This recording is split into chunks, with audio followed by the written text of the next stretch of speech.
Bonjour à tous et bienvenue dans l'invité de la rédaction de Médien TV.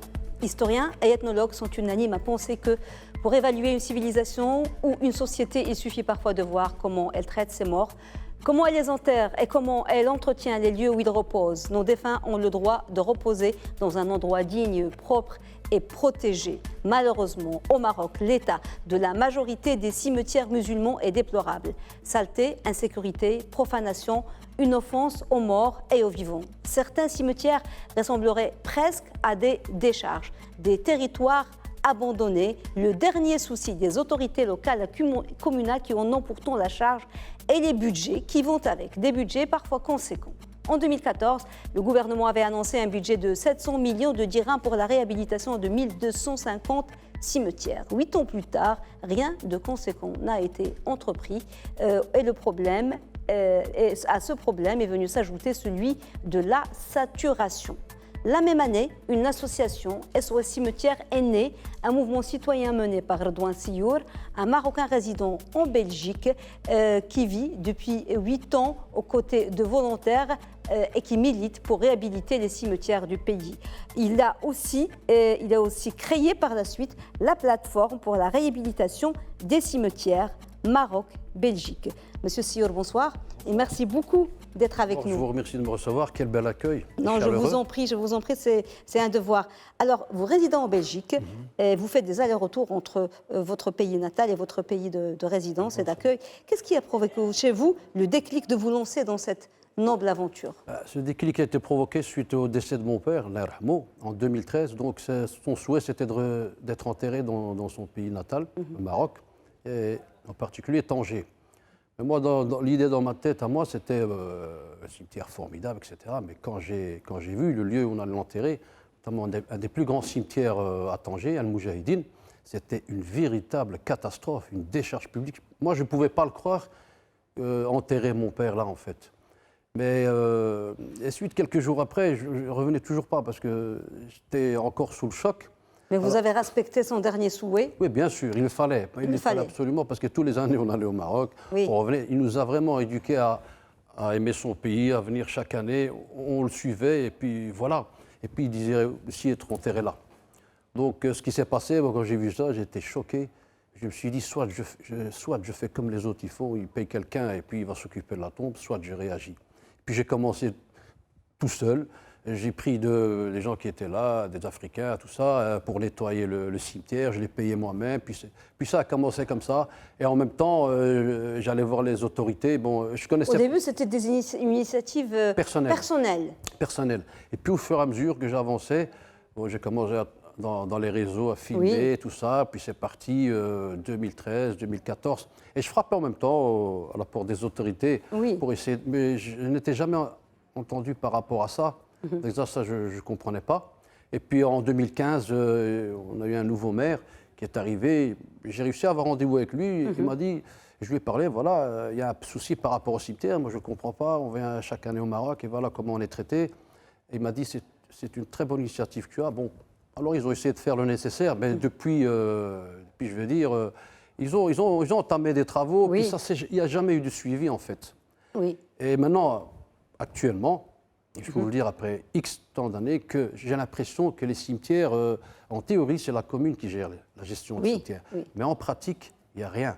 Moi, je vais vous poser justement une question parce que vous, chaque fois que vous venez, ou bien maintenant les gens qui sont avec vous, les volontaires et les bénévoles, vous faites les tours des cimetières. Vous n'êtes plus seulement cantonné au nord ou à Tanger, mais vous sillonnez le Maroc et vous allez constater l'état des cimetières. Quel constat pouvez-vous nous faire de la majorité des cimetières? Je vous explique que... Donc, comment cela se passe? Je réside à Tanger, donc je pouvais rester à Tanger et faire ce que j'avais à faire. Donc aller jusqu'au bout. Mais en voyageant... En fait, j'ai découvert le Maroc en faisant les cimetières. J'étais jusqu'à Bni Mellal, Qsba, Qsar Kbir, Rabat, Casa. J'ai passé toutes les villes comme ça. Alors j'essayais de contacter les gens, sensibiliser l'association, de leur dire voilà, ce sera votre dernière demeure, vous avez vos parents. J'ai essayé vraiment par tous les moyens, mais c'est pour ça que je me suis déplacé un peu partout. Oui. Donc j'ai essayé de réunir des fonds via la famille, les amis. Alors ce que je faisais, quand je prends contact avec une association qui me téléphone d'Oujda, il me dit, Monsieur Seyour, on a vu ce que vous faites, on aimerait bien vous nous aidiez. Moi, ça me fait plaisir parce que je me dis, je vais vous leur envoyer du matériel, je vais vous envoyer du matériel, mais faites ce travail, allez dans les cimetières, dans votre quartier. C'est ce que j'essaie de faire, en fait. Oui. C'est de, vraiment comme à Rabat, par exemple, on prend contact avec une association. Est-ce que vous voulez faire ce noble travail? Ils me disent, OK. Alors, vous vous rendez compte que moi, je dois collecter des fonds pour faire venir du matériel, alors que les responsables de la commune ont du matériel. Justement, est-ce que c'est une situation normale, sachant que l'État alloue un budget pour justement l'entretien des cimetières, ça c'est un budget annuel, et puis il y a eu ce budget exceptionnel en 2014 de 700 millions de dirhams pour la réhabilitation de 1250 cimetières.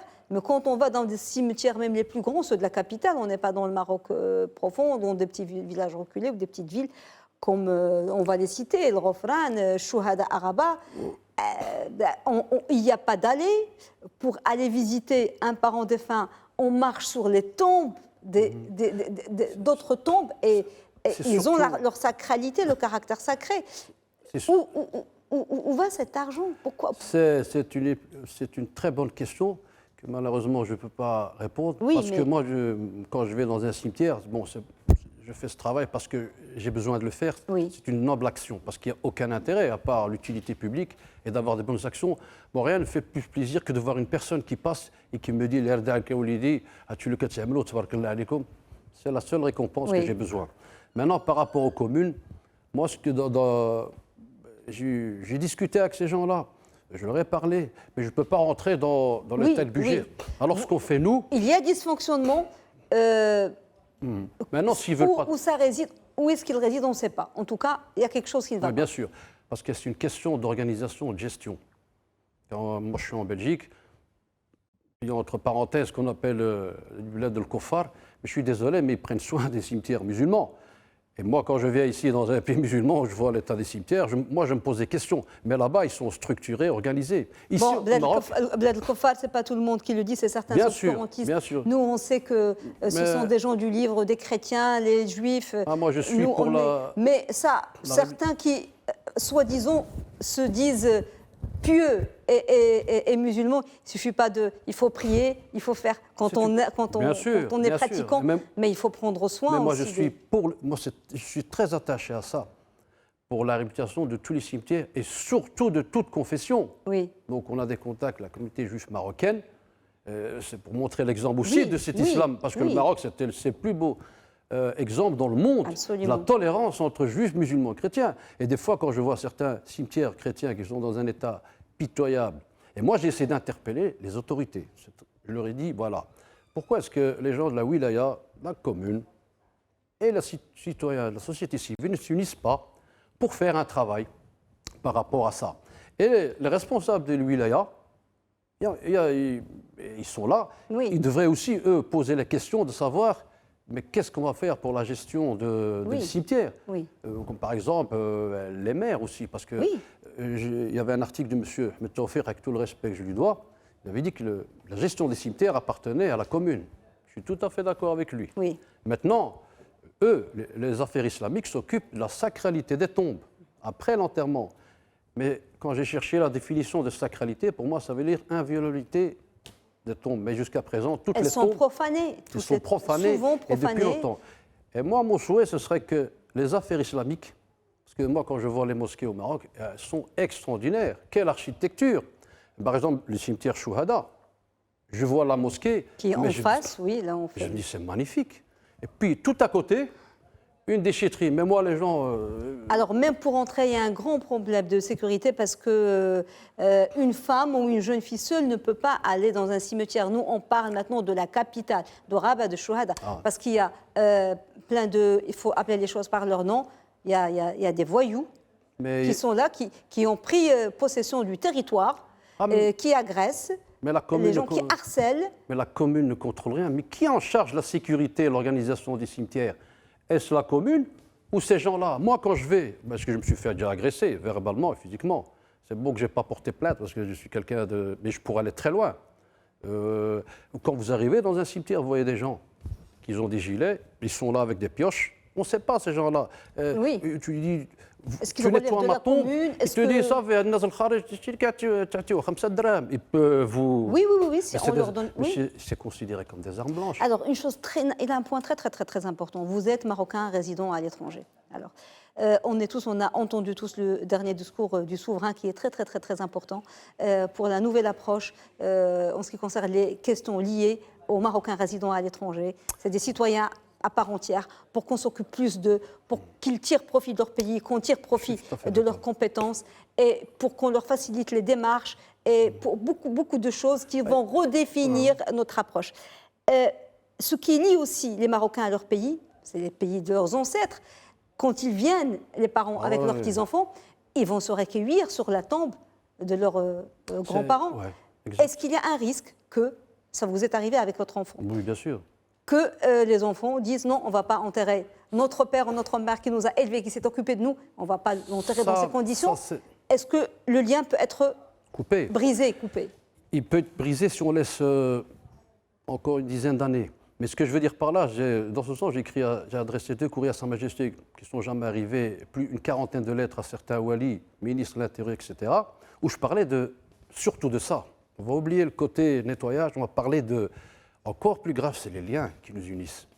Il y a beaucoup de jeunes à qui je parle. Moi, je ne voudrais jamais me faire enterrer au Maroc parce que c'est catastrophique. Mes grands-parents sont là, c'est une véritable porcherie. Sans compter que j'ai signalé qu'il y avait beaucoup d'agressions et que les cimetières n'étaient plus contrôlés par les autorités, la commune, etc. Et qu'on se fait agresser. Parce que vous allez dans un cimetière, mais qui c'est qui est dans le cimetière? Est-ce qu'ils ont une identification? Oui. Maintenant, ce qui va se passer, c'est très simple. On peut le prévoir. Et c'est pour ça que je voudrais adresser, avant de finir, à Sa Majesté le Roi Muti Moumini, par rapport à ça. C'est ce qui me fait mal au cœur, c'est de perdre ces liens. Dans nos enfants qui viennent, ils vont visiter au cimetière? Non. On va se faire agresser, on va se faire tuer. Vous ne pouvez même pas aller vous recueillir tranquillement. Oui. Et moi, j'avais écrit un courrier en disant aux responsables, attention, est-ce qu'il n'y a pas moyen de doubler la sécurité pendant le mois de juillet-août et le vendredi? C'est catastrophique où moi, je me suis fait agresser violemment. Parce que c'est un moment où on veut se recueillir en paix, en sérénité, mais on est dérangé. Mais ce qui serait formidable, imaginez qu'on a un cimetière propre, comme Chouhada, retapé et tout ça. Alors imaginez que l'année prochaine, les gens reviennent. Mais ils vont revenir. Ils vont dire, mais c'est magnifique, ils ont progressé, on peut rentrer en sécurité. Oui. Mais pas maintenant. Ah, Oulidi, tu m'enterres pas au Maroc, tu m'enterres. Oui, parce qu'il y a des tombes qu'on ne voit même plus, parce qu'on ne désherbe pas.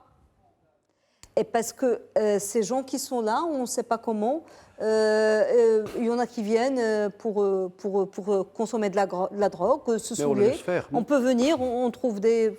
Écoutez, moi j'ai déjà eu le cas ici au cimetière Chouhada, où on est venu pour faire une action. Je suis toujours bien reçu par les autorités, marhaba, tabarakallah, c'est la première fois qu'on voit ça, les cimetières, etc.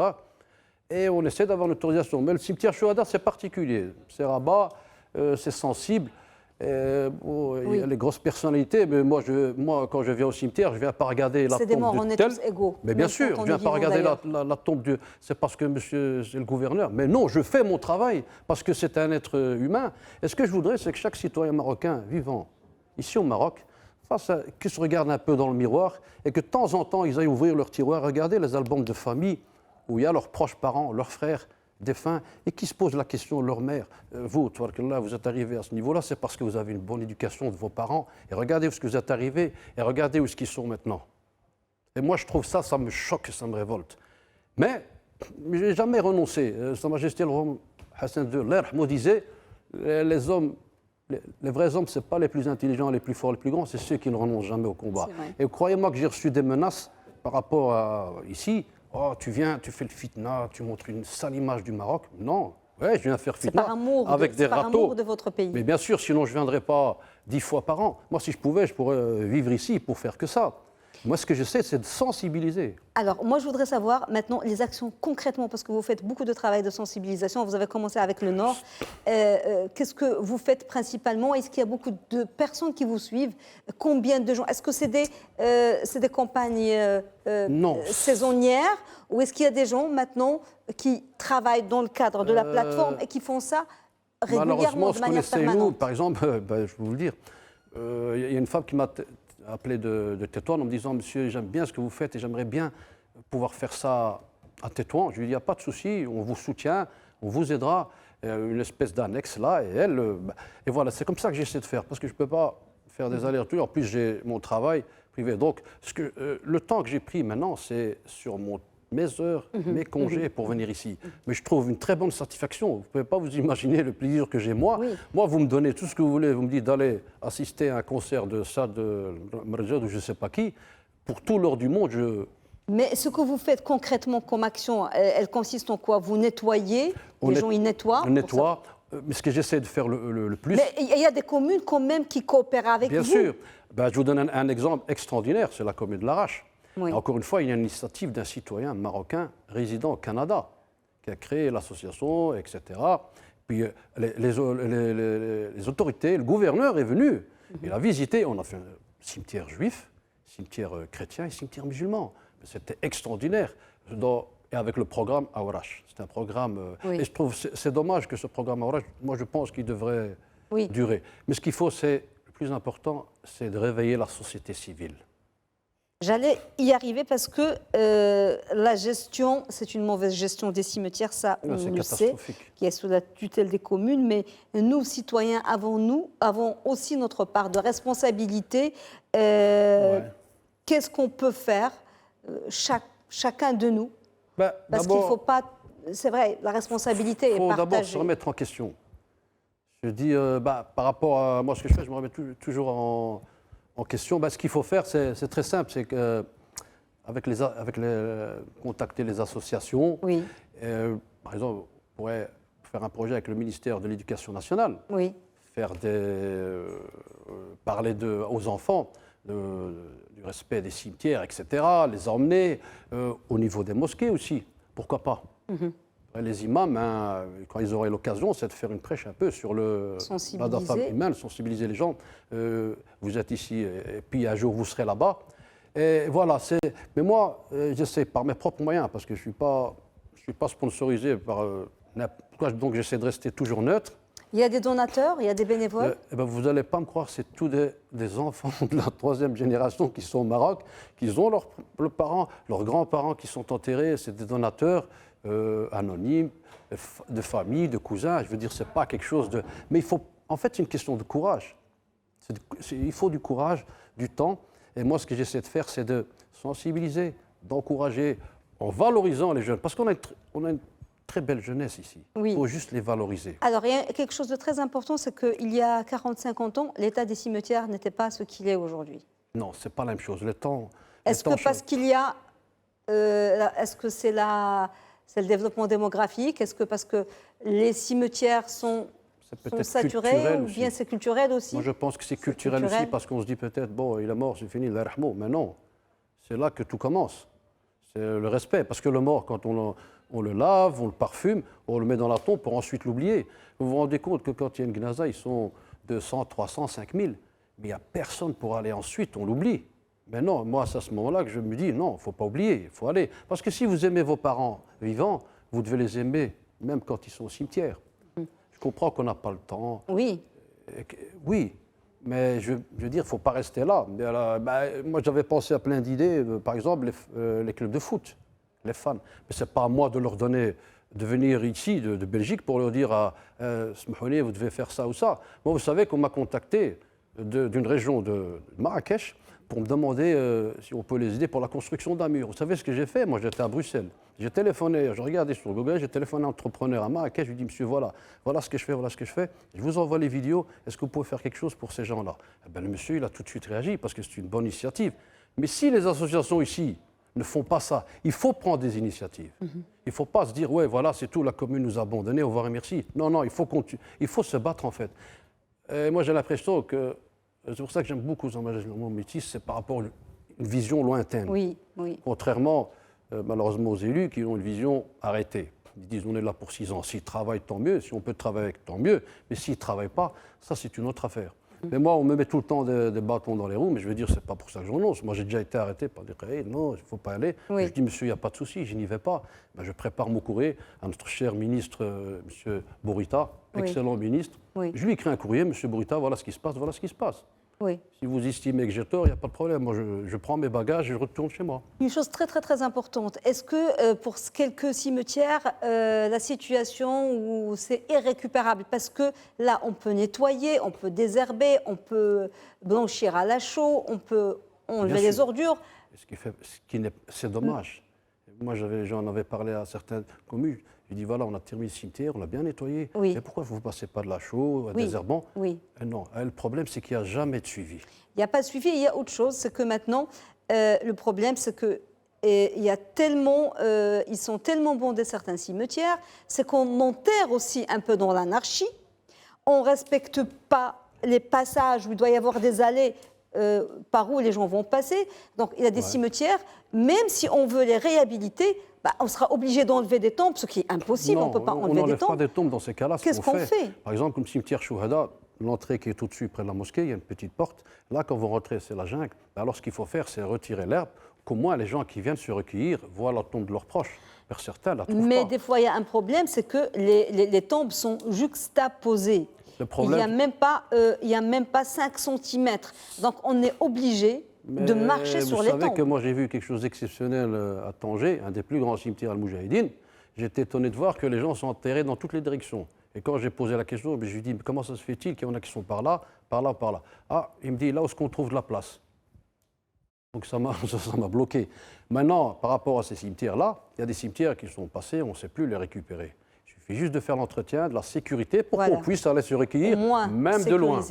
Voilà. Après, pour les nouveaux, parce qu'il y a le projet de nouveaux cimetières, parce que comme pour des villes comme Casa ou Rabat, les cimetières sont saturés. Et il y a actuellement un projet de grand cimetière à Rabat avec une capacité moyenne d'enterrement de 5000 dépouilles par an. Là, on peut corriger nos erreurs. Là, on peut faire un cimetière dans les règles. Correct, dans les règles, bien organisé, sécurisé. Et je suis sûr et certain que beaucoup de gens vont réfléchir à 2 fois.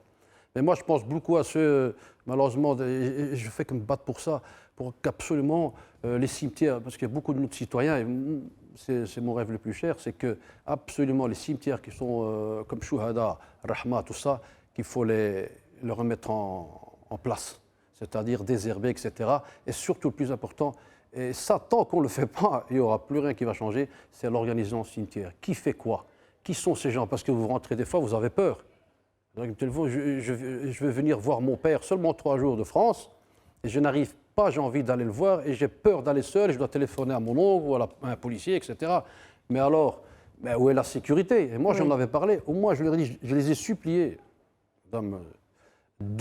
au moins le mois de juillet, août, ou un vendredi, de mettre la sécurité au moins pour que les gens n'aient pas peur qu'ils reviennent. Absolument. Parce qu'il y a c'est émotionnel. Absolument. Et c'est aussi économique. Oui, c'est très important parce qu'il ne faut pas sous-estimer les morts, ils sont vivants. C'est eux qui maintiennent le lien. Et c'est pour eux, ce sont nos ancêtres, que les Marocains résidant à l'étranger reviennent. Mais bien sûr. Et c'est eux le lien. Donc, il faut. C'est une priorité. Moi, c'est ce que j'avais l'idée de proposer, c'était que le ministre de l'Intérieur, de la Culture pour le patrimoine, l'Intérieur pour la sécurité, les affaires islamiques, pour le sacré, s'unissent une fois pour toutes. Et il faut créer un cadre de loi. Oui. Parce que maintenant, au cimetière, moi, tout à l'heure, avant de venir ici, j'étais au cimetière Heriad. On est rentré, cimetière magnifique, propre. Ah, c'est un bon. Oui. Mais le problème, c'est qu'il y a eu des gens qui n'étaient pas. Il y a eu une petite bagarre là, des gens que je ne connaissais pas. Malheureusement, maintenant, quelqu'un qui viendrait de l'extérieur, il aurait peur de rentrer. Oui. Ils n'ont pas le gilet, on va dire, ils n'ont pas l'identification. Absolument, absolument. Donc voilà, c'est... C'est pas un no man's land, le cimetière, ça doit être surveillé, encadré, sécurisé. Mais je sais, parce que beaucoup... Le temps qui nous est imparti est fini. Mais ce que je voudrais, le dernier message, d'abord je vous remercie, et puis ce que je voudrais, c'est très très important pour nous, citoyens marocains résidant à l'étranger, que moi, quand je viens au Maroc, je connais 3 choses, madame. Allah, Al-Watan al-Malik, on est d'accord. Oui. Sinon, je ne serais pas là. Oui. Ça aussi, parce que c'est notre pays, etc. Oui. Et je voudrais passer un dernier message. J'espère qu'il arrivera à Sa Majesté le roi Moïti Samir Mouminin, qui puisse vraiment intervenir et peut-être donner On a vu, appuyer pour ça, parce que je pense que c'est très important. Beaucoup de... Tous les Marocains, c'est son centre d'intérêt, sa priorité, et les Marocains résidant à l'étranger aussi. Soyons confiants dans l'avenir et mobilisons-nous, nous aussi, pour travailler main dans la main avec les élus locaux et puis les titiller de temps en temps. Ils sont élus pour ça. Le temps qui nous est imparti est fini. Je remercie beaucoup Redouane Siour d'avoir été avec nous. C'est un devoir. Je rappelle que vous êtes initiateur du mouvement de l'initiative SOS Cimetière et président de la plateforme pour la réhabilitation des cimetières Maroc-Belgique. Merci beaucoup, monsieur. Voilà, merci. Madame, monsieur, merci beaucoup de nous avoir suivis. Bonne suite des programmes sur Média TV et très belle soirée.